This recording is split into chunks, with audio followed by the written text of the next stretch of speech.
They thought we'd obey, but the human navy was already in orbit. HFY story asterisk. The command deck fell silent when Elias Vance stood up from his station. He wasn't supposed to speak. He definitely wasn't supposed to give orders. But as he looked at the tactical screen flashing red with warnings, he couldn't stay quiet. "The left flank is exposed," he said, stepping forward. "Pull back Squadron 9, or they'll be wiped out in less than a minute." Admiral Cashel, a tall alien with glistening silver skin and a long fin trailing down his back, turned slowly. His voice was calm but cold. "Commander Vance, humans are here to observe, not to command." Elias clenched his jaw.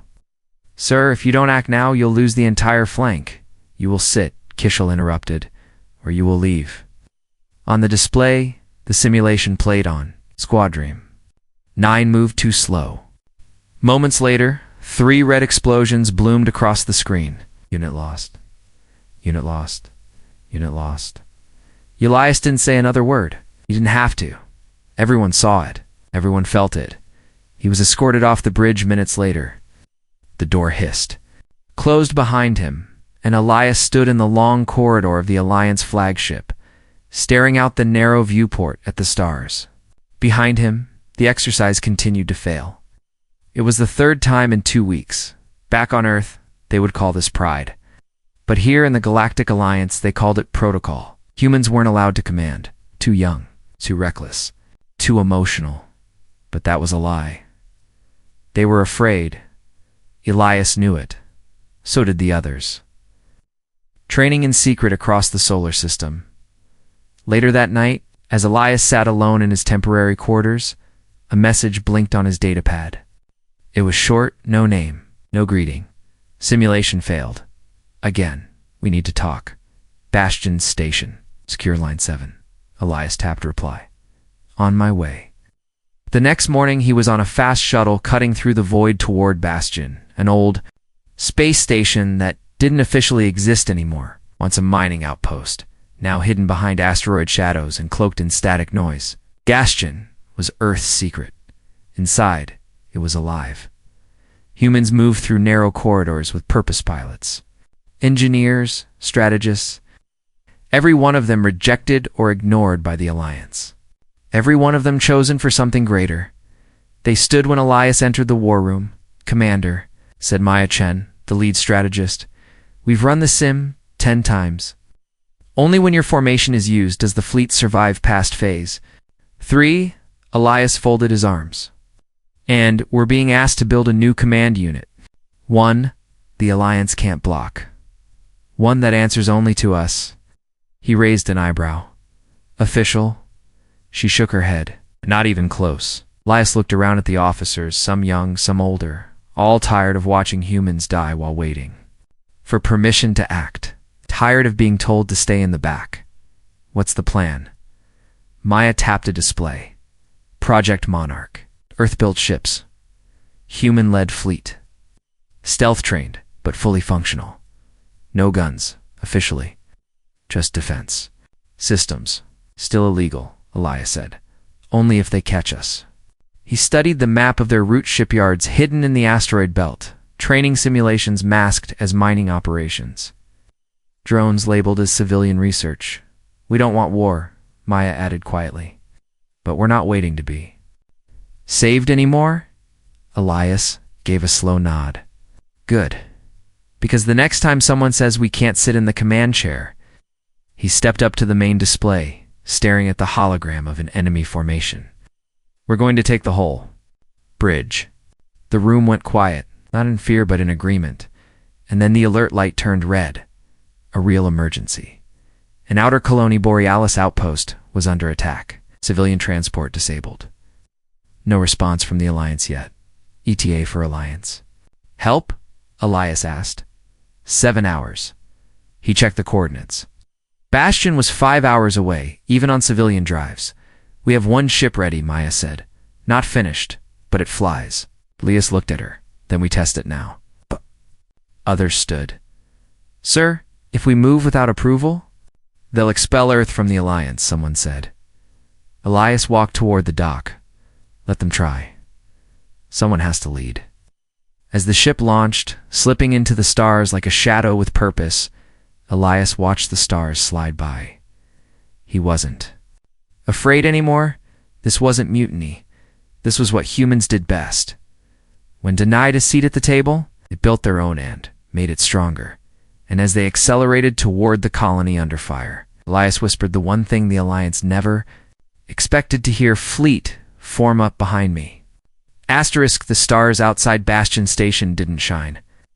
The station's shield cloaked them in darkness. From a distance, it looked like nothing's just space debris. But inside, it was alive with quiet purpose. Elias stood by the observation window. Of the new ship they'd just taken out, the Warden, she was small, unmarked, unapproved, but fast. They had barely made it back after the rescue at Borealis's outpost. The Alliance didn't even notice they were gone. That was the scariest part. 4 dead, 13 injured. 30 civilians saved, Maya Chen said behind him, holding a tablet. If we'd waited for the Alliance, all of them would have been lost. Elias nodded. We were lucky. She looked at him. No, we were prepared. Elias walked through the corridor of the underground war room. The others were waiting. Soldiers, engineers, former pilots. Some were Earth Fleet rejects. Some were colonists with military experience. One even used to serve in an alien navy before retiring on Mars. They weren't the best weapons. They were the best minds. Our enemies are not just pirates anymore, Elias told them, looking at the black map stretched across the room's wall. They're organized. They move like someone is giving them orders. They never attack Central Alliance systems. It's only border colonies. Human colonies. They're testing us, said Captain Rana, a sharp-eyed woman from the Ganymede outpost. Pushing to see how far they can go. Or baiting us, someone else added. Waiting for us to fight back so they can punish Earth. Elias stayed quiet for a moment, thinking, either way, we're building something they're not ready for. He brought up the new simulation map. It's time we stop calling this a resistance. It's something else now, something bigger. He tapped the screen. Dozens of stars lit up, all human colonies, all asking for help. Supply runs delayed. Defense promises broken. Ships missing. Then another set of dots glowed. 12 ships, hidden. Across the solar system, not warships, not by name, but outfitted with just enough firepower and shielding to fight if needed. Civilian crafts with teeth. Project Monarch is growing, Maya said. But we still need captains. Crews, leaders. We're not starting a war. We're making sure no one else can start one against us. He took a breath, then added, and we're not alone. Everyone looked up.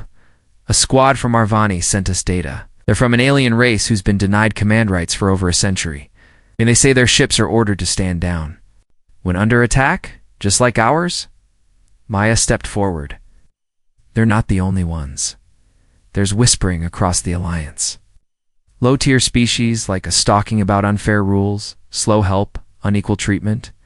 Maybe they'll want to join us, Elias said quietly, but not yet. Someone raised their hand, and if they don't, then we show them what leadership looks like, Elias replied. Later, as Elias sat in his quarters, the stars drifted slowly past his window. His hands rested on his knees. His chest was tight, not with fear, with pressure.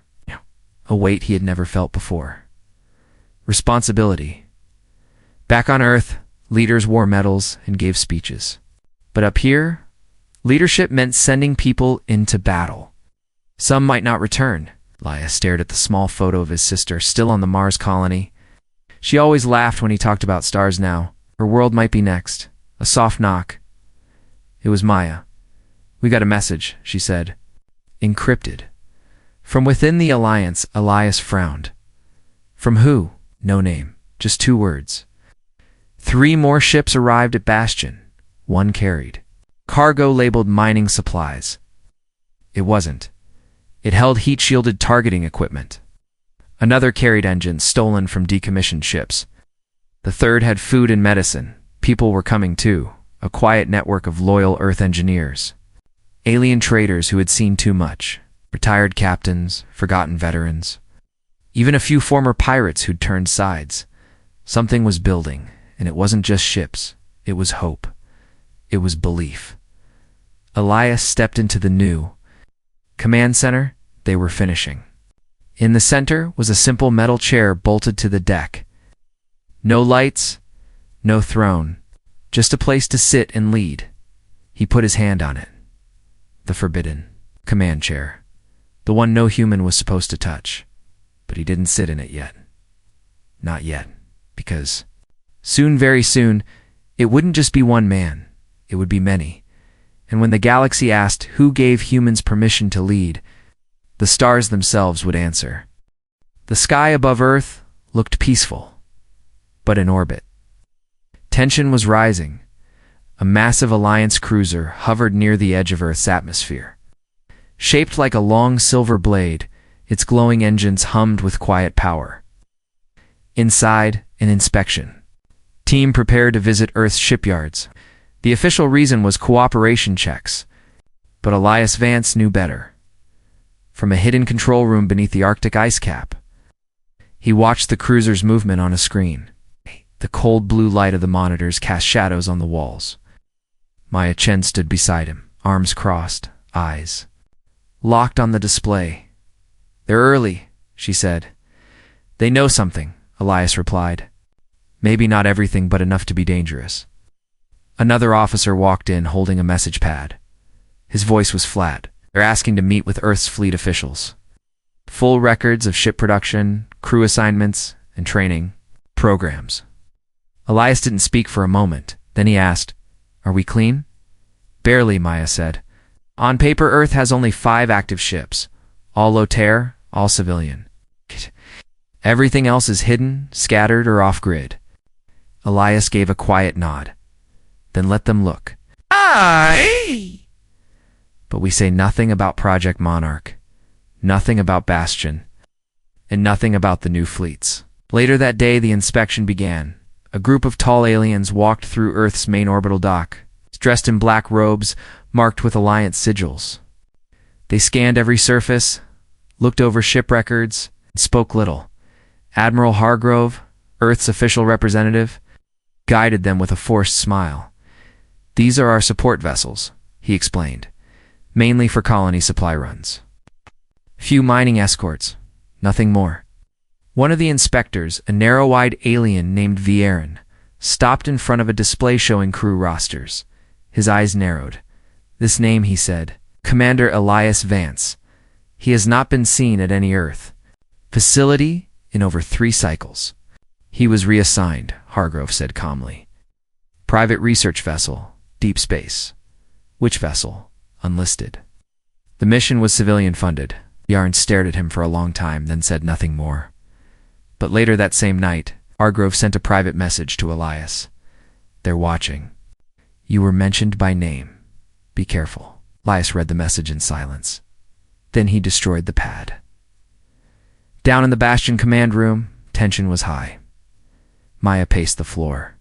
Engineers whispered in corners. Rumors had spread. Some believed the Alliance would sanction Earth. Others thought a full blockade might come. And then, without warning, it did. A global announcement was sent from the Alliance Council.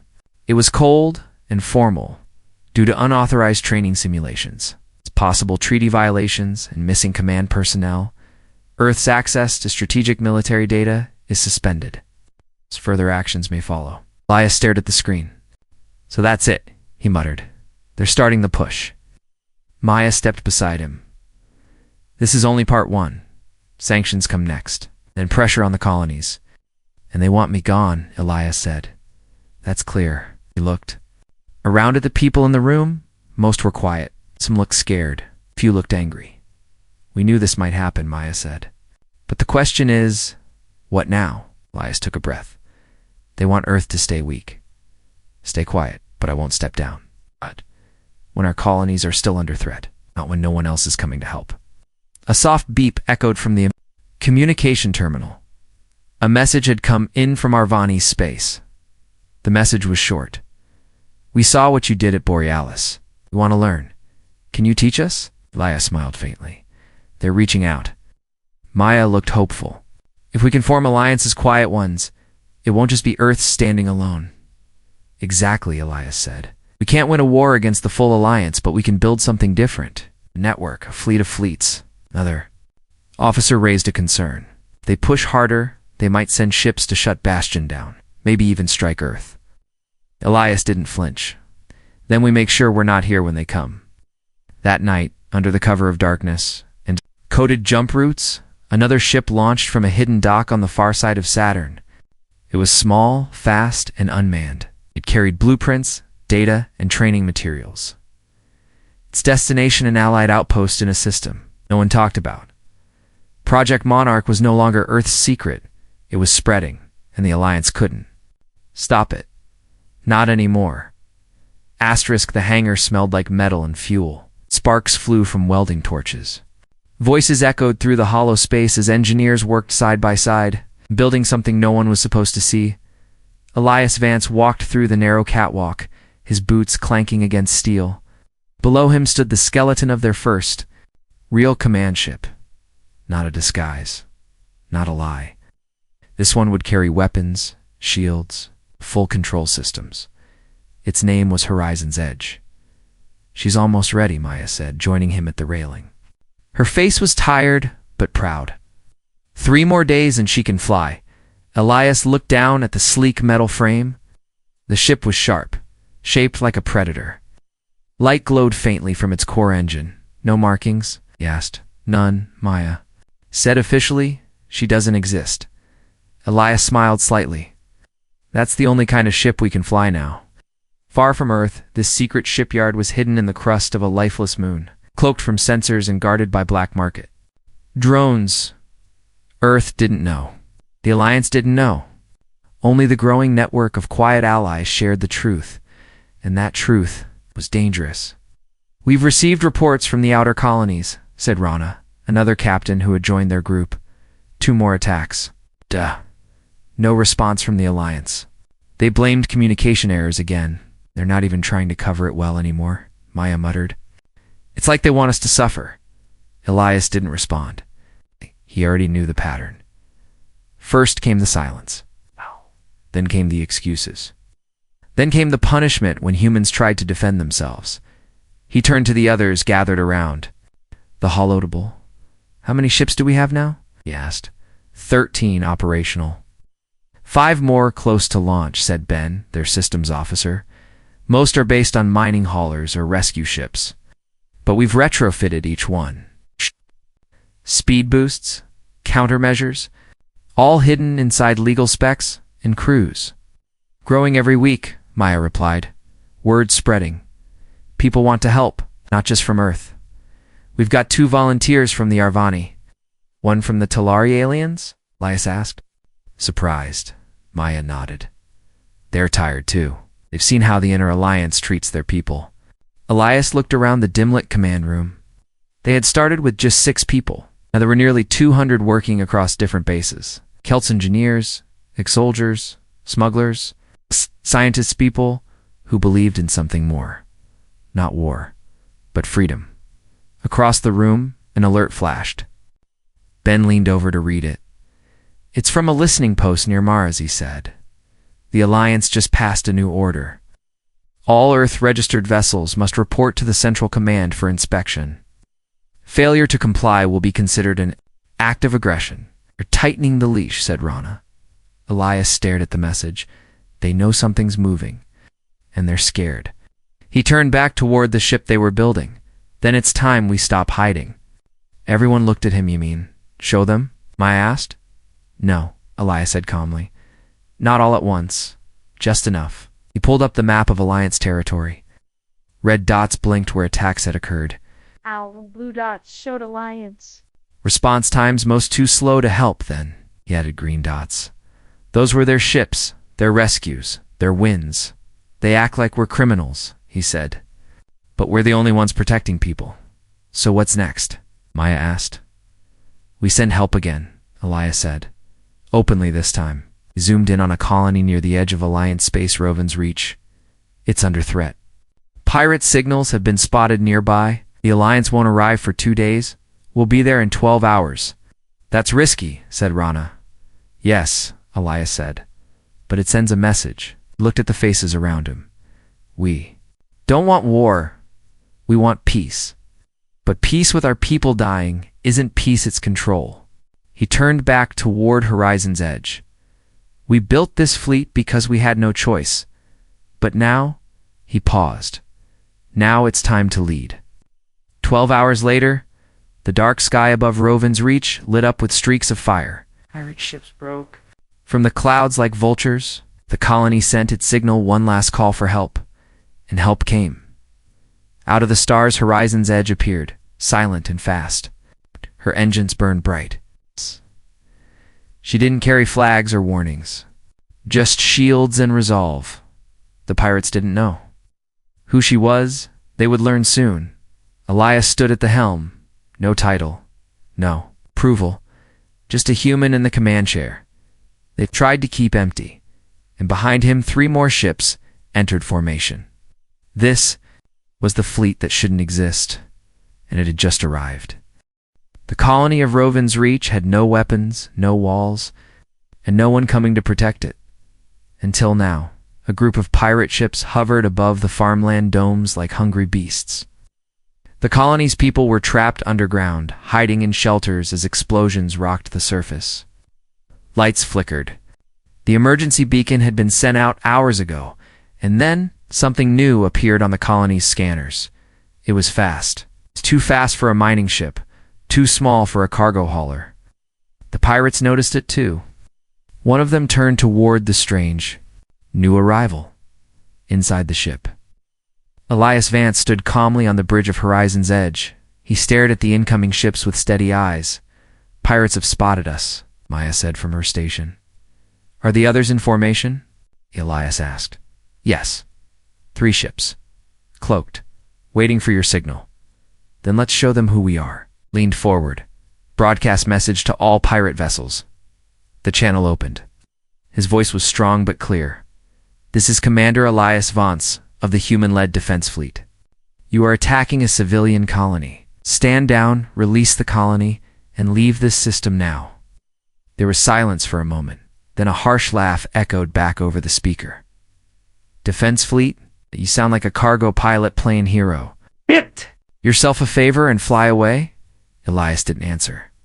He turned to Maya. Target their lead ship, engines only. Fire when ready. A blast of blue energy shot from Horizon's edge. The beam struck the enemy's engines with perfect precision. In seconds, the pirate ship was drifting powerless and stunned. The other ships hesitated. For just a moment, then they opened fire. Shields up, Elias shouted. The ship rocked with the impact of enemy blasts. Sparks rained from one of the upper panels, but the hull held strong. Return fire. Disable only, he said.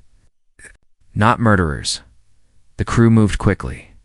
Maya locked onto another target. To support ships flanked Horizon's edge, firing clean, careful shots. The pirates were fast, but not trained. Not ready. One ship exploded, its crew barely making it out in escape pods. Another tried to run, but the cloaked ship behind the colony revealed itself and blocked its path.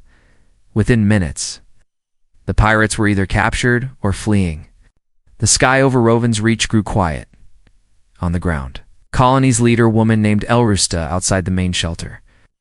Watching the unknown ships circle above, her communicator buzzed. This is Commander Vance, came the voice. Your skies are clear. Who are you? She asked softly. We're the fleet no one gave us permission to build, he replied, but we came anyway.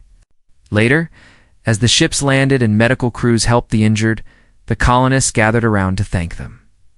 Some cried. Some simply stared. They had called for help with no hope, and humans had come. That night, Elias stood on the ridge above the colony, watching the sun set through the thick clouds. Maya walked up beside him. Words already spreading, she said. 2 more colonies have sent messages. They want protection. They want someone they can trust. Elias didn't answer right. Away. We're not ready for a full war, he said quietly. But we've already started something. They're going to come after us harder now. We knew they would, Maya said. A message pinged on her tablet. She checked it, then looked up with a frown. It's from Bastion. The Alliance Council knows we were here. A scout ship recorded our entire fight. Elias stared at the darkening sky. So the secret's out. What do we do now? We looked at her steady and sure. Now we prepare. The next day they left Rovin's Reach behind, safe for now. But the galaxy wasn't quiet anymore. Across the Alliance, voices were rising. Some cheered what the humans had done. Others called them traitors, rebels, threats to peace. But the truth was simple. Where the Alliance failed, the humans acted. And now everyone knew it. Asterisk, the great chamber of the Galactic Council was quiet when the Earth ambassador stepped forward. Ambassador? Lynn Torres, calm and sharp, walked to the center of the massive round hall, surrounded by alien leaders from over 100 worlds. Every step she took echoed across polished floors. The silence wasn't respect. It was tension, unease. She reached the speaker's platform and paused. A soft blue light rose beneath her feet, signaling her turn to speak. Members of the council, began. You've all seen the footage. The human ship Horizon's Edge defended Rovin's Reach from pirate attack when no Alliance fleet responded. Murmurs spread. Some looked down, some looked angry. Others looked curious. Torres raised her voice slightly. You've also seen what followed? The pirates were disabled, not destroyed. The colony suffered no deaths. The people were protected. Isn't that what the Alliance was built to do? A tall, green-skinned representative from the high species stood, and yet he said coldly, Your human commander launched military action without permission. Your species is not authorized to command ships of war. Torres nodded. We didn't build warships. We built defense ships, rescue ships. But we trained them well. We led them wisely. And the people we saved are alive today because we didn't wait for permission. And more murmurs. On the outer rows, representatives from smaller species leaned forward. An insect-like speaker buzzed. If humans are punished for saving lives, what message does that send to the rest of us? The High Counselor, leader of the founding species, stood at the highest platform. Earth signed the Treaty of Balance. Military development is restricted until further review. Breaking this rule threatens the peace of the Alliance. Torres didn't flinch. Peace without protection is fear, she said. She tapped her pad on the large screen behind her. Map appeared dozens of colonies, each with timestamps showing how long it took Alliance fleets to respond to distress. Calls. Some took 6 hours. Some took days. Some never got a response. One was, Triton Colonialize's brother had died there. The image changed again. This time, it showed response times from Earth's new fleet project Monarch. 12 minutes, 23 minutes, never more than an hour. Torres looked around the chamber. We followed the rules. We waited. We asked for help. It didn't come. So we helped ourselves and others. From a side door, another figure stepped into the hall. Elias Vance. He wore no medals, no rank symbols. Just a simple black uniform with one patch Earth defense. Gasps rose from the crowd. The man behind the illegal fleet? Someone whispered. Elias walked straight to the center platform and stood beside Torres. He spoke simply. I was told humans couldn't command, that we were too young, too emotional, too wild. He looked up. But you trusted us with your supply routes, your data systems, your research labs. We built the engines for your patrol ships. We ran your stations. You trusted our minds, but not our judgment. Step forward. I led the fleet that saved Rovin's Reach. I do it again tomorrow. It's not just for humans, for anyone. Artillery ambassador stood. My people have waited 40 years for full command rights, she said. But I've seen the humans work. They think fast. They act when others hesitate. They protect without asking what it costs. One by one, others stood. The Arvani, the Dalari. Even a few middle-tier races who had once remained quiet, we ask. For a vote, said the Talari. Let Earth lead. Let humans command. Or else we ask, who will protect us when our time comes? The council was split. The old guard, the founding species, refused to bend, but the newer voices were louder. No, and united, the vote took hours. But when it was done, the result was clear. Earth would be allowed to maintain its defense fleet. 1. Condition: Alliance observers would be placed aboard all major ships to watch, to learn. To ensure the fleet wasn't misused, back aboard Horizon's Edge. Elias read the final vote on his screen. Maya stood behind him. They didn't expect us to make it this far, no, Elias said. But we're not done. The message blinked. On the corner of the screen, it was from the Tellery homeworld. 4 simple words. Teach us to lead. Elias smiled. Tell them we're ready. The stars were quiet over the planet of Celis Prime. From orbit, it looked green world with silver clouds and bright oceans. But in space, just beyond its outer moon, a new kind of fleet was gathering. Elias Vance stood on the bridge of Horizon's Edge, watching ships arrive one by one. Some were Earth-built, sleek, and dark with upgraded drives. Others came from newer Alliance races, the Talari, Arvani, and 2 others who had once never spoken during council meetings. Now, they moved together in formation. Following human strategy, a soft beep came from Maya's station. All ships have checked in. 27 total, 17 under human command. The rest flying coordinated patterns as trained. Elias nodded. It's real now. She looked at him. It's more than real. It's history. A voice came through the comms.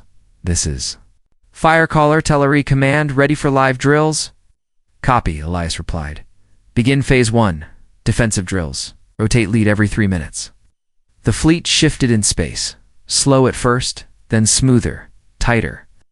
Alien ships followed human, signals, learning new tactics with every move. Back on Earth, many were still afraid. Afraid of war, of change, of what would happen now that humans had been allowed into leadership. But out here in space, something else was happening. Trust was forming, not just in humans, but in each other. Inside the war room, messages came in. One after another, the Mars colony sent their thanks. The mining station near Neptune wanted help setting up new security. An outpost near the edge of known space asked for advisors everywhere.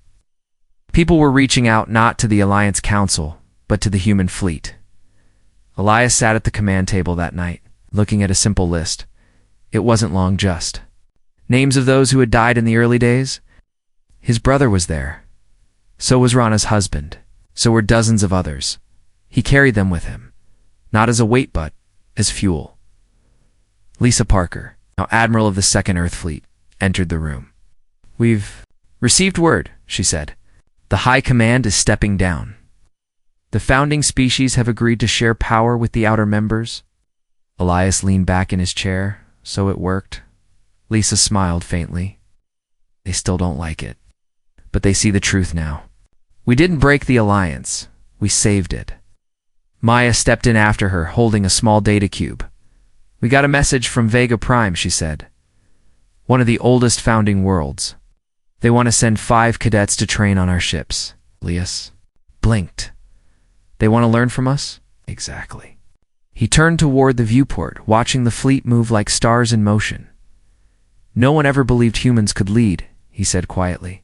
Not in their world. Not by their rules. Lisa stepped beside him. But we didn't follow their rules. We followed our own. A few hours later, the training ships finished their drills. The younger cadets, human and alien, gathered in the Horizon's lower decks for their final test. It wasn't a simulation. It was a live scenario. Real timing, real decisions. Elias didn't take the lead. He sat back, watched the Tellery cadet. Made the first call, the Arvani second. A human pilot adjusted course. They moved as one, smooth and sharp. They didn't need a hero. They needed each other. And that's what they had now, at the end of the day. Elias walked alone through the ship's upper corridor. It was quiet, no alarms, no rushing feet. Just the steady hum of life support and engine flow. He stopped by the viewing dome. The stars were brighter here. A small child's voice echoed in his head, something his sister used to say when they looked at the sky.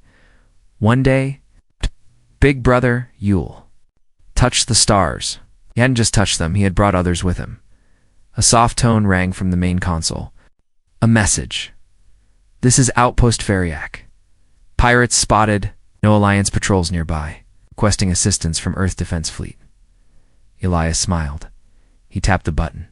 Hold your position. We're already on the way. And in the dark, silent, Galaxy ships began to move. Again, not as soldiers, not as rebels, but as leaders, as defenders, as humans finally trusted to command.